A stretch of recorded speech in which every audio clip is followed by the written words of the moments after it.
الحمدللہ رب العالمین والصلاة والسلام علی سید الانبیاء والمرسلین اما بعد۔ محترم ناظرین و سامعین، السلام علیکم ورحمۃ اللہ وبرکاتہ۔ کیسے ہیں آپ لوگ؟ امید کرتا ہوں بخیر و عافیت سے ہوں گے۔ محترم ناظرین و سامعین، آج میں آپ لوگوں کو انتہائی نصیحت آموز واقعہ، انتہائی سبق آموز واقعہ بتانے جا رہا ہوں۔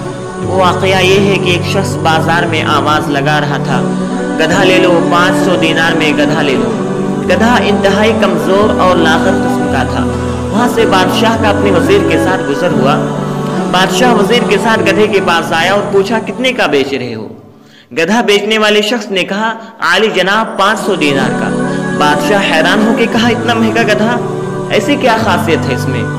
گدھا بیچنے والے شخص نے کہا حضور جو اس پر بیٹھتا ہے اسے مکہ مدینہ دکھائی دینے لگتا ہے۔ بادشاہ کو یقین نہ آیا اور کہنے لگا اگر تمہاری بات سچ ہوئی تو ہم اسے 1,00,000 دینار کا خرید لیں گے، لیکن اگر جھوٹ ہوئی تو تمہارا سر قلم کر دیا جائے گا۔ ساتھ ہی وزیر کو کہا کہ اس پر بیٹھو اور بتاؤ کیا دکھتا ہے۔ وزیر بیٹھنے لگا تو گدھا بیچنے والے شخص نے کہا کہ جناب مکہ مدینہ کسی گنہگار کو دکھائی نہیں دیتا۔ وزیر نے کہا ہم گنہگار نہیں ہیں، ہٹو سامنے سے۔ یہ کہہ کر گدھے پر بیٹھ گیا، لیکن کچھ دکھائی نہ دیا۔ اب سوچنے لگا اگر سچ کہہ دیا، سچ بتا دیا تو بہت بدنامی ہوگی۔ اچانک چلایا سبحان اللہ، ماشاء اللہ، الحمدللہ، کیا نظارہ ہے مکہ مدینہ کا۔ بادشاہ نے تجسس میں کہا جلدی ہٹو ہمیں بھی دیکھنے دو، اور خود گدھے پر بیٹھ گیا۔ دکھائی تو اسے بھی کچھ نہ دیا، لیکن سلطانی جمہور کی شان کو مد نظر رکھتے ہوئے آنکھوں میں آنسو لے آیا اور کہنے لگا واہ میرے مولا، واہ واہ، سبحان اللہ، تیری قدرت، کیا کرامتی گدھا ہے، کیا مقدس جانور ہے۔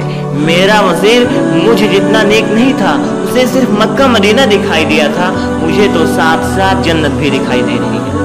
اس کے اترتے ہی عوام ٹوٹ پڑی، کوئی گدھے کو چومنے لگا، کوئی چھونے کی کوشش کرنے لگا، کوئی اس کے بال کاٹ کر تبرک کے طور پر رکھنے لگا، وغیرہ وغیرہ۔ محترم ناظرین و سامعین، ذرا غور کریں، یہی حال ہمارے معاشرے میں بس رہے، ہمارے معاشرے میں آنے والے کچھ جال سازوں اور مکاروں کا ہے، جنہوں نے دینی اصطلاحات اور دین کے نام پر فریب دینے کا، دھوکہ دینے کا بیڑا اٹھا رکھا ہے، اور جاہل قسم کی عوام بھی اندھے کانے بن کر پیچھے چل پڑتی ہے۔ اللہ رب العالمین ہمیں ان غلاظتوں سے محفوظ فرمائے اور ہمیں زیادہ سے زیادہ نیک اور صالح اعمال کرنے کی توفیق عطا فرما، آمین۔ وما علینا الا البلاغ۔ السلام علیکم ورحمۃ اللہ وبرکاتہ۔